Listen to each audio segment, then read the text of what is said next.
Kansas City Chiefs defeat the Buffalo Bills on Monday afternoon football, 26-17. It kind of came down to the last drive there with a Butker field goal to seal it, but despite that, it feels like we completely dominated this game.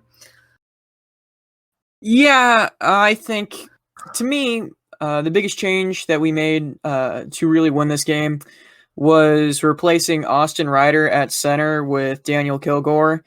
The way we won this game was we just ran the ball down their throat, something we've tried to do repeatedly this season and consistently failed because Andy seems to love halfback dives like he's a 10-year-old playing Madden. So what he would do is he'd just send Clyde or whoever's in the backfield right up the middle, and Austin Ryder would always, completely fail.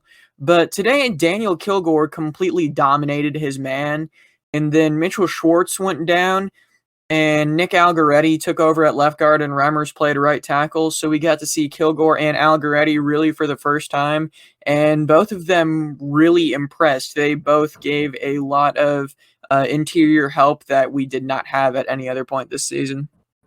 Yeah, I was shocked. I mean, the O-line obviously gets the game ball for today. They opened it up for Clyde, who had 26 carries for 161 yards, which is good for a 6.2 yards per carry.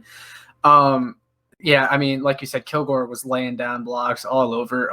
I really liked Allegretti tonight, despite his one penalty, but that's what happens when you throw young guys in the game. But I feel like the linemen we had in there were just younger veterans, more athletic, they looked so much better after Schwartz went out. And that's not to say Schwartz was a problem or anything. I just think when Schwartz went out, it forced them to swing Remmers over and then replace Remmers with someone younger and Allegretti.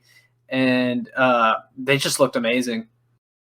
Everyone's going to mistakenly say that the line is better without Schwartz, but I think the reason it improved so much is because Remmers just should not be playing left guard.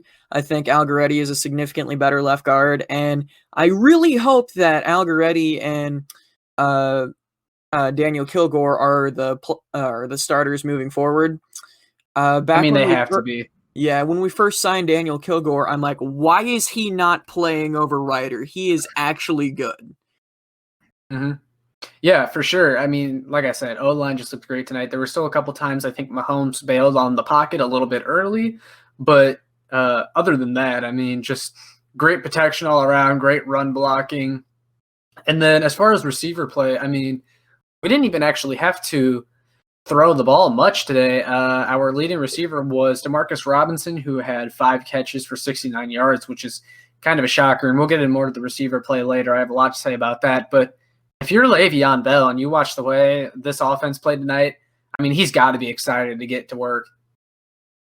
Oh, yeah, and when we made our video talking about Le'Veon Bell coming to the Chiefs, one of the concerns I had was the interior line wouldn't be good enough for him to do his patient running behind it.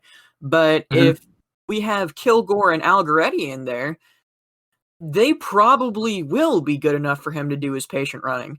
Eric Fisher wasn't great as usual, and Remmers is solid, but the interior of Algoretti and Kilgore is night and day difference from what we previously had, and Wiley surprisingly held his own. Yeah, and I just don't think Ryder is a starter, but if you find someone new that's better than him to start, like Kilgore, and you just take Ryder out of the starting lineup and have him as a backup, you're in a really good position. Oh, yeah. I'd like to fire Austin Ryder out of a cannon, but I'm happy with Kilgore. I saw you tweet Kilgore's looked really good, and I was really confused. I thought that initially what I thought is you had mistaken Remmers for Kilgore, and then I started looking for Ryder, and I'm like, holy crap, they finally did it. Something I've been calling for over a year now finally happened.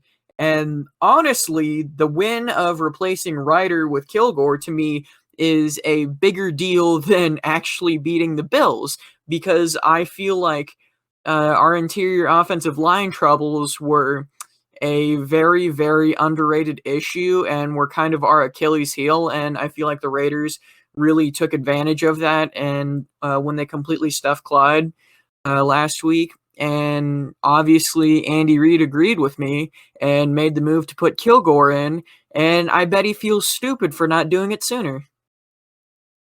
Yeah, definitely. You have to love what you saw from the O-line tonight. And moving on to the receivers, I think we kind of covered the run game all in one there with the O-line. Clyde looked really good, but you just have to give credit to the O-line. But What I Clyde will did say his about job. Clyde is Clyde looked significantly better today than he ever had. I'm still going to hate the pick just because he's a first-round running back, but he looked very reliable today, and I think adding a tandem of him and Le'Veon, because eventually Clyde got worn down, and they put Darrell and Darwin in, and both of them looked just fine, but I feel like having Le'Veon there is significantly better than just fine, and I think the running game could be really dangerous moving forward, especially if the line keeps up its play. Yeah, and I was surprised too because from what I had heard, is the Bills' run defense was actually pretty dang good. I think they're our top 10 in the league. Ed Oliver has just been described as a better run defender than pass rusher this year. And then I'm pretty sure Milano didn't play, but you still have Edmonds, who's a really good linebacker. And I was just really surprised by that, how we just kind of tore them apart Yeah, before the in the run game, game. But hey, take it. And then, yeah, go ahead. or you cut out for a second, so I thought you stopped talking. But I was just Oh, you're going to good. point out probably why our offense did so well. I talked to a couple of Bills fans on Twitter before the game, and the general consensus among them was that the Chiefs were going to just completely decimate their defense because Matt Milano wasn't playing, and Yeah. they said that Matt Milano apparently is more valuable to that defense than Trey White. So that is probably why our offense was as good as it was. I guess Matt Milano must be the glue guy of that defense, and without him, they struggle. Right. Yeah. Unfortunately, our supposed glue guy from the linebackers is Ben Neiman, but that could be a whole nother segment. Moving on to the passing game, though. So, like I said, leading receiver Demarcus Robinson to 5 catches for 69 yards, and right behind him was Kelsey with 5 catches for 65 yards and also 2 touchdowns. Now, he had a fumble to end the first half, but I'll give Kelsey the benefit of the doubt, and then Byron Pringle, 2 catches for 46 yards, and Tyreek Hill, 3 catches for 20 yards. A pretty quiet game for him. But this is where I kind of get into some of the negatives from the game. So Sammy Watkins goes out. All the fantasy experts are telling you, look out for Mecole Hardman. This is his chance to take over. We spent a second-round pick on him last year. You've just seen no progression for him. I mean, when you have Robinson and Pringle getting significant action over him, and you see guys like DK Metcalf, A.J. Brown, Deebo Samuel balling out, I'm starting to get real concerned about that draft pick. Yeah, I mean, if Byron Pringle's getting snaps over you, there's something wrong. I used to really like McCall, but now I remember you saying that there was somebody who called Mecole Hardman DeAnthony Thomas a while back, and we both Yeah. just kind of scoffed at the idea. But that seems kind of like it's becoming the reality, and it's kind of scary to think that Veach would waste another second-round pick like Breeland Speaks.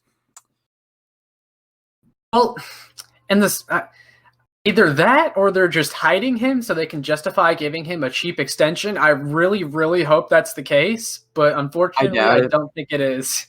Yeah, but I mean, you got to be concerned because he was supposed to step up tonight. You have zero receptions, 0 yards, 0.0 average, 0 touchdowns, no handoffs, 1 target that was a near interception because he couldn't get his hands on it. I mean, that's bad. Yeah, that was really bad. Mahomes threw that ball a little hard, and McCole, instead of catching it and bringing it into his chest, he kind of hit it up like it was a volleyball, and Tremaine Edmonds almost got under it and picked it.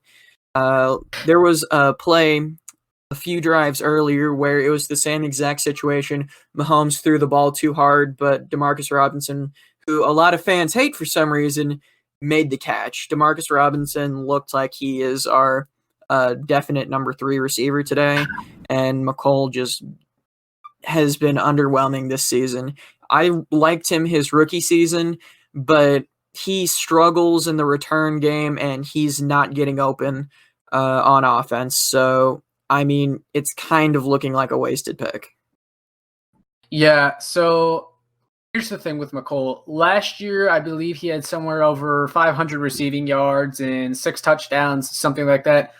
This year, he has 13 catches, which is tied for 127th in the league, 194 yards, and 2 touchdowns. So, yeah, I mean, that kind of looks like the Anthony Thomas numbers right there through 6 games. I mean, I was really hoping that comparison was just something that stuck in my head. Now I can't get rid of it, but I mean, you have to be concerned somewhat. You almost feel like moving forward, you might want to bring in a guy like Mohamed Sanu. Like, honestly, looking at McCole Hardman at this point, you got to treat players like stocks, really. And McColl's value seems to be going down. So, I mean, this might become a freezing cold take, but I feel like just see what McColl does these next few weeks. And if he doesn't start to get it going, I would look to move on from him and get some draft capital back for him, and then make a signing like Mohamed Sanu, or if you just want to go all out, full on troll, Antonio Brown. Like, we could talk, we could spend all day talking about Antonio Brown potentially going to the Chiefs. I mean, it's not going to happen, but I'm just saying from my perspective, that might be the best move. Just asset management, just from an asset management perspective. But I mean, anyway. Yeah, I mean, the fact that it's something to talk about and suggest is why it's concerning, but we don't have to get into the specifics. But moving on to the defense, so I don't know. I don't really know what to make of the defensive performance. Like, they were good. They held the Buffalo Bills to under 20 points, but there were just some drives where you're like, oh my gosh, what are you doing? The pass rush didn't really hit home tonight. Not a single sack. Clark got a sack. Well, yeah, Frank Clark had the 1 sack. Let's just point out what happened on that sack. I wouldn't have called it a sack because what happened is Josh Allen he had his leg, and then someone else had to come in and finish it, which I guess you can give Clark credit for anchoring him, but I don't know why you couldn't have done more. But if anything, that would be half a sack, I feel, because Josh Allen was still upright. It's kind of like when a little kid grabs onto your leg and you can still walk with him. That's kind of what Frank Clark looked like all day. He got his hands on Allen periodically, but he could not bring him down. He wrapped his arms around Allen's leg. Allen looked to try to make a play, and then I believe it was Damian Wilson came and took him down, and they gave Frank Clark the credit for the sack. And $100 million man, folks, he's definitely worth it. Yeah, and I felt like the Buffalo run offense was gashing us a couple drives, but when you look at it, Josh Allen 8 carries for 42 yards, Devin Singletary 10 rushes for 32. And that's about average. I guess it mostly just came on 1 or 2 drives that kind of gave you that idea. But yeah, I mean, not really much from them. I think they probably converted some third downs, and that's probably why you felt like that. I know Josh Allen scrambled and got a couple of third downs that I was frustrated with. But despite that, I feel like the linebackers played much better tonight. Anthony Hitchens, I thought, looked pretty good. He got pressure on a couple plays as well, and Damian Wilson looked pretty good tackling. 7 tackles tonight. The defense kind of reminds me of the defense post Titans game last year, where Spags just has the mentality of F it, let's blitz every play. And that's yeah, they were blitzing a lot tonight. It's the only thing the defense is good at, blitzing. We have a lot of ball hawks in the secondary, like Tyron Juan, Legarius when he gets back can also be added to that. So, I mean, it makes sense. You blitz the quarterback, he becomes uncomfortable, makes a bad throw, one of your ball hawks gets the ball, It makes sense, but it can also come back and bite you in the ass. But, if we're just going to blitz the rest of the year, I think it'll be fine. The glass half empty view of that would be you're not really getting pressure rushing for, yet you're the first team in NFL history to have two $20+ million per year players on the defensive line. And yeah, that's actually true. I had to look it up. We're the first team in NFL history to have two $20 million players. And one of them sucks. Yeah, and we can't really get pressure with just them two. And the run defense isn't much to brag about either. So that's one of the concerning things. But overall, if they're winning games, I'll keep myself from complaining about it. Oh, I'm going to complain about Clark because he's a waste of money and assets. But the rest of them, I feel pretty confident with. His name escapes me at the moment. Number 98 out of Missouri S&T, undrafted free agent. Sean Wharton. Yeah, Wharton. Yeah. He made a couple plays, which I've been hearing a lot of good things about him. But with no preseason, we didn't really get to see him. But I'm pretty optimistic about him.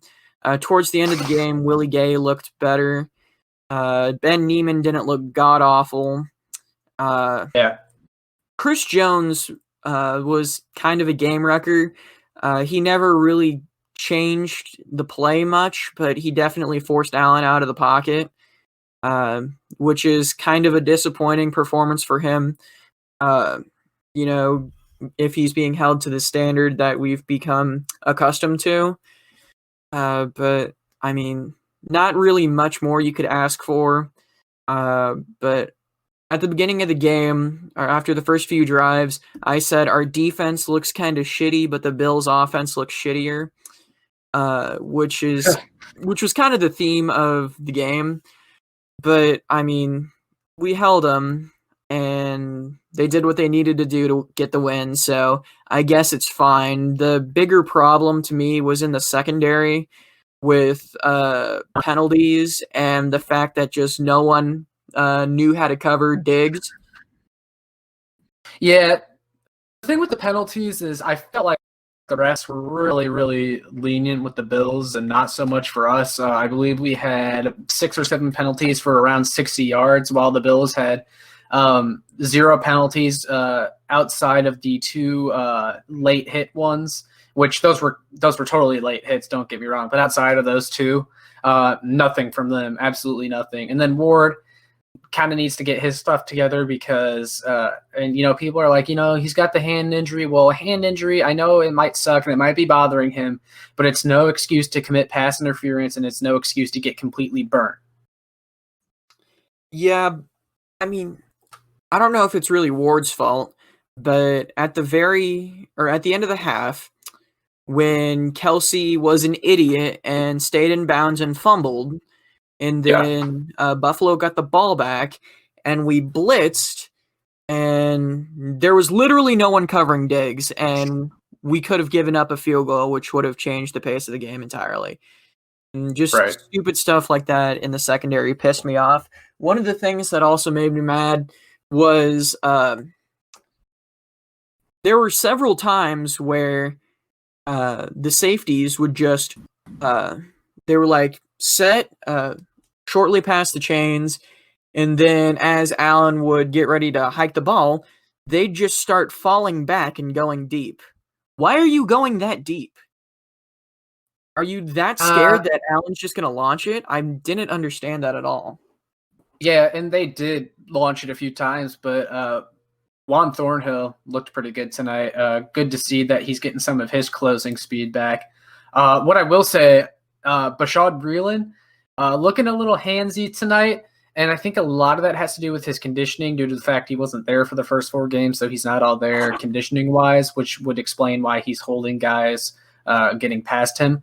But he did miss 1 tackle on Josh Allen, but outside of that, he was really good tackling tonight.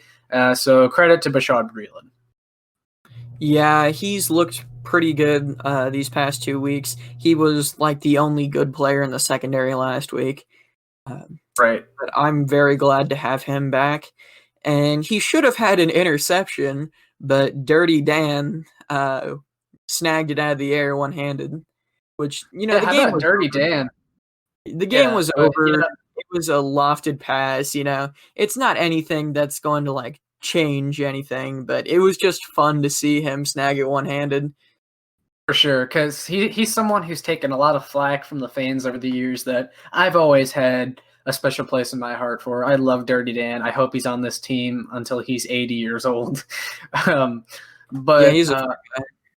yeah, one more negative thing. Harrison Butker got to fix the extra points. He is now he's last place among active starting kickers in success rate for extra points. Whoopee. God, Yeah. that So, pissed me off. I don't know what's going on with him. And But at some least people have been like, some people Yeah, have said new holder, all that. I didn't see anything wrong with the holds tonight. I thought Butker just didn't get the right angle on the ball or just botched the kick. Believe me, I'd love to be able to blame Tommy Townsend. I like Harrison significantly more than Tommy Townsend, but I don't think it's Tommy's fault. Who's looked great, by the way. All due respect to him. Yeah. But so if there's not anything else we need to go over, there was a fun little segment I wanted to do real quick. All right. So Chiefs won the game, but rap battle. So I discovered that Bashaud Breeland and Cole Beasley are both rappers outside of their football activities. So I pulled up a clip from each Cole of Beasley's them. white. Yeah, I know. So who? Just asking you beforehand, who do you think is going to win this rap battle? Cole Beasley. All right. Well, you might be surprised, maybe not. But first off, here is Bashaud Breeland's rap. I'll play about 30 seconds or so of it, and I'll get your thoughts on that, and then I'll show you Cole Beasley's. You ready for this? All right. Here is Bashaud Breeland. Ghetto superstar, look at me, I'm sorry. So many on the switch, fabricated stories. But I would never hate you. Never. No. Never. When I was on my ass, the niggas they never mentioned. A helping hand and knocked me down and put me on suspension. And Okay. That was terrible. That was Bashaud Breeland's rap. Would you like to hear Cole Beasley's? Sure. All right. So Doesn't here he like is do Cole freestyle? Beasley. Yeah, that's what this is. You may have heard Yeah. it before, but I'm gonna go ahead and play it. My flow is pure gold, it's cold back on the microphone, suck the life up out of a beat, like it's light pole, thought I was gone, but I'm never leaving, I'm forever eating, every season is heavy thieving, stealing everything that I can from the man to my heavy breathing, stopping, I'm dead, I ain't got competition leaping off of a ledge, cause they sleeping at first sight like they sleepwalking, what you can't see stalking, return you to meet at the flea market, I'm hunting, for hands of Mike Tyson with the mic biting, strike titans with this God flow like Poseidon, this is how I like it, Yeah, Cole Beasley. Cole has has some rhythm to it, and I like the Snoop Dogg beat too. But Bashaud Breeland was your kind of standard mumble rap. Look at all this money and hoes that I got type. Yeah, I just found that hilarious. Bashaud Breeland, he needs to get his ring taken away for that rap. I mean, Also, we're gonna if you- get one for Le'Veon Bell, so Well, Le'Veon Bell's a rapper too, if you didn't know. So yeah, his that's why I aren't much said it, better. and he's terrible. Yeah, but so Chiefs win the game, but the Buffalo Bills win the rap battle for tonight. Cole Beasley Which your is winner more of important? that. Yeah, but I forget, who do we even play next week? Denver, right? Yep, horsecock lock. All right, I can't wait to see Le'Veon Bell run all over them. That's going to be fun. Speaking of Denver, John Elway has a Mizzou fetish for some reason. So you got Drew Lock, And then Albert Okwuegbunam is getting significant playing time. He actually performed pretty well against the Patriots. If they didn't come or consistently interfere with him, I feel like he could actually be a threat against the Chiefs. And now they're bringing in Damari A. Crockett. What did John Elway see in that Mizzou team where he wants to bring in all of the players from that, 2018-19 Mizzou team? Well, if John Elway is listening, if you really want to make a splash, get rid of Fangio after this year. Consider Derek Dooley or Barry Odom. God, no. I don't want to do that to Drew. Poor guy. They would probably request a trade. But yeah, Denver Tigers. That's pretty much it for this podcast. We'll check in next week when we hopefully beat the hell out of Denver.